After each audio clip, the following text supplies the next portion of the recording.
Normally we'll go out to dinner, and then we'll just sit back and maybe watch the replays, a nice Fiend session. That's about it. I love it. Well, best of luck to you guys. I know we're going to be seeing more from you in a little bit, and we look forward to all of it. Thank you very much. Thank you so much. Back to you guys.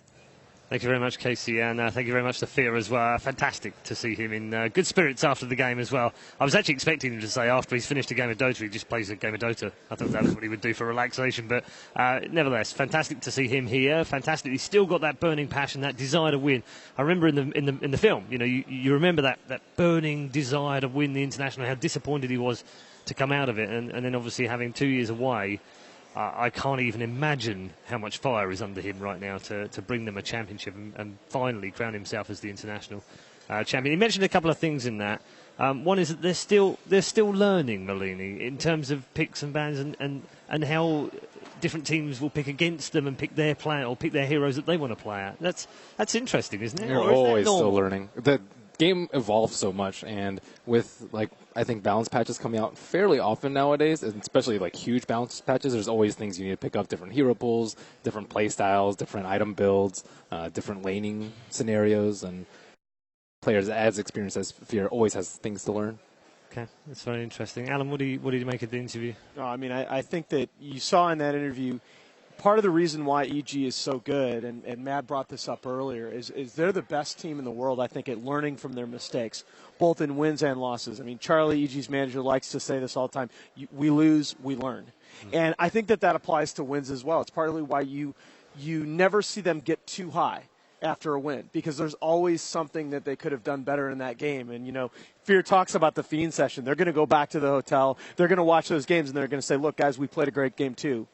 I think we could do this even better. Yeah. Winter, for complexity now, where do they go from here? They've dropped down into the lower bracket, but I don't want to use that whole phrase of, well, they've done well regardless now, because that's rubbish when you get to the international. You want to win it, or you want to win as many as you can. As March said earlier on, he just wants to go as far as he can. What do they change up in the lower bracket? Because it's going to be tough down there for them. I think the most important part they need to understand is when you're ahead, things that you need to do. Like, for example, during the first game, they need to realize they need to have a gem to consolidate the lead, to control the map, and they needed the right itemizations and stuff like that. I think overall, in Game 2, their draft may be a bit lackluster, but like what Sin said during the cast, he liked the idea, but it was a lot tougher to execute compared to what they had in the first game. First game was easier to execute, but they sort of let themselves down by not doing the couple of small things right. So, I mean, for them, I feel you just go back, you watch the replay, you understand what you go wrong, and you just make sure it doesn't happen again. Inexperience, perhaps, playing its role in that? Yeah, definitely. Inexperience definitely has some part of it, but then again, they have Fly on the team, so he's the one that's supposed to be bringing the experience to them. Yeah, indeed. Seb, what are your final thoughts on that game for EG? I mean, I kind of expected EG to dominate Complexity, and no offense to Complexity, but I think EG is the strongest team. So I don't think Complexity should feel too down about it. I mean, having a bad game, which was the second game of it, happens. And also, you play with players like Sumail, and that's why sometimes he's a bit hit or miss. He can snowball really, really fast. So, he triple kills once, then the second time he's even stronger. He's not worse, so he's going to be as good as he was before, the Battle Fury or whatever. And then it just gets harder and harder, and you keep fighting because you're out of options. It was a tough game for them. Game 1, they did great. So let's just, when you play in a tournament like this, there's no reason to beat yourself up all the time. Just look at what you're doing good. Look at your mistakes, but don't be depressed. Just keep on moving. Okay, well, that's exactly what we're going to do now, because we're going to move on to our second game of the day. It's a nice segue. I like that, Seb. Thanks very much for that one. It is Team Secret involved against eHome. We'll start with Secret as well. They have been the ultimate favourite for very many months, not just recently, but for months now, and they're on a great roll of victorious championships as well. So who can stop them, if anything else, I suppose is the proper question we need to ask. But as we head into their first game at the International, you heard Fear say he's slightly nervous in that first game. Are we going to get any nerves from the superstars? I don't think they were taking too much out of their comfort zone in the group stage. They did have more losses, I think, than anyone expected. But, again, they're like the pioneers of a lot of the strategies that we've seen in the past 5 months. The techies, that has been fairly prevalent. They started like the Chen, Shadow Fiend, plus Queen of Pain that we saw a lot at DAC. So I think the other team's going to be nervous, like, oh, crap, what is Secret going to do today? what secret strategy are they going to come up with, I suppose? From the other side of things, Winter, they've got an all-star lineup. Sometimes when you put those lineups together, they don't always work, do they? Yeah, I mean, they function very well as a team, I think. And on everyone's mind right now, it's not who is going to beat Secret, it's how are you going to beat Secret. That's the biggest question. Right. How are you going to dismantle this unit of people? All right. Yeah. From a statistical point of view, Alan, how do they do that? When you say, I want to go back to what Winter just said. Okay. Because when you say all-star team, okay, there are 107 players that have played 100 or more Dota 2 matches. The top 4 winning percentages in that group of players are all on Team Secret. You probably saw the glasses. Oh my goodness. They aren't just cool, they're cooler than cool. Just puppy things. Right now, just hashtag just puppy things, yeah. The players will introduce themselves to each other. They do know each other, of course. And they'll head towards their booths. Looking forward to this one. We haven't seen Secret so far at the main event in our first 2 days. This is their first opportunity on the grand stage. And also eHomes as well. We'll talk about them in a little bit. But first, let's go through the lineups for Team Secret.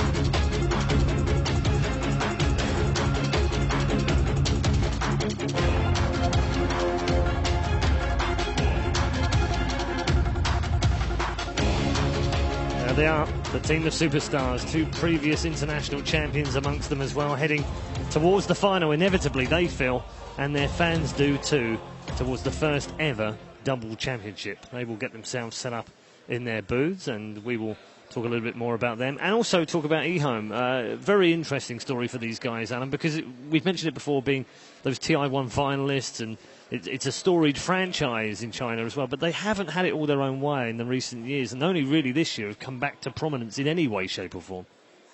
Secret? Or eHome? eHome. eHome. We're going on to eHome. Now, eHome really is an interesting team to me, largely because of a relatively recent acquisition of CTY. I mean, he's really the player that has put this franchise to me back on the map and back into the conversation as really potentially a great team. I mean, he has, of all players in the current patch, he has the second highest overall KAD, and they've played against excellent competition.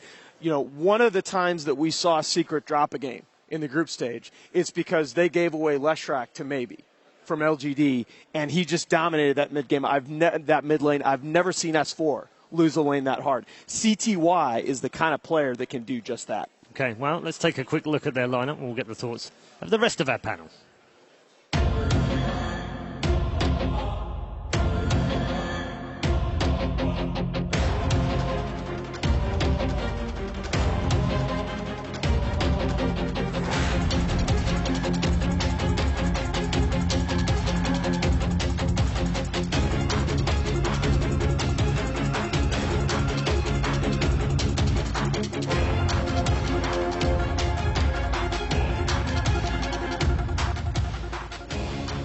Well, if you measure popularity by the cheers from the hall, I think ROTK got plenty of those that time round. It is a very, very intelligent team indeed, but they're going to have to pull all the stops out to try and take down Team Secret. They did have, however, Malini, a fantastic group stage. Yeah, they performed exceedingly well. I didn't think anyone thought that they would actually be in contention for first place. I think I watched them versus Empire, and they actually looked really weak, but every single other match, I was like, wow, eHome, really, really good. Yep. And I think a lot of it has to do with ROTK. We've talked about the strong captains, and I think behind PPD, PPD, Puppy, and S4 probably, and Xiao8, I guess he probably comes up next. He did lead Vici to a second place last year. He is very, very strong. The only problem is sometimes he feeds me awfully. That's about it. That's his only weakness. All right, Winter, where do you put them at the moment, eHome? Because we always talked about them being maybe 4th or 5th best Chinese team, and that's still great because the teams above them are fantastic. But that's not TI winning kind of form. Have they moved in anywhere, do you think, this year? I think they've made like huge improvements just based on what Alan said. The biggest thing that happened to them is having CTY, like taking over the mid role for them. That was for me the biggest thing that happened in the last 2 months for them. They previously had issues with their mid laner not being able to take advantages and carry them, but CTY showed he's one of the best mechanical players, and drafting wise and team play wise they've been improving as the tournament was going on, and Lam obviously a very experienced support in their position as well.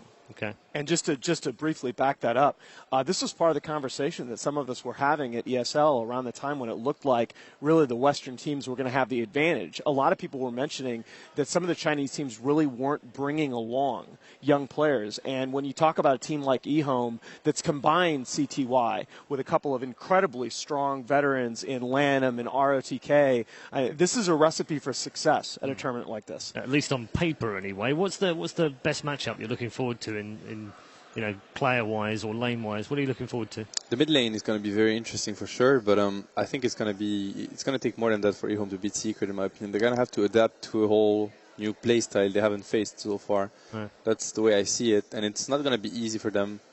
I think when you play versus Secret, you need to be able to adapt in-game, and that's not common. Usually you can just play your game and it will be fine. Versus Secret, it might work, and if it doesn't, you need to be able to get it to work, and it's really not an easy task.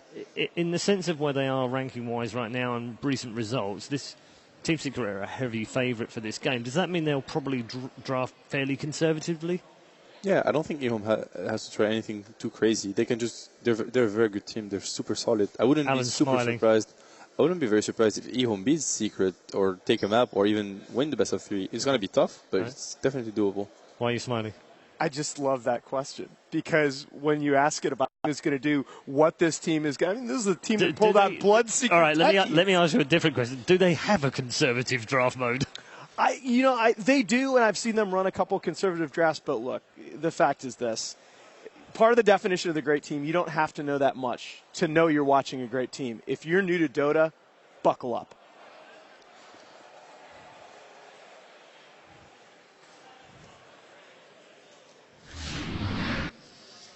Team Secret versus eHome.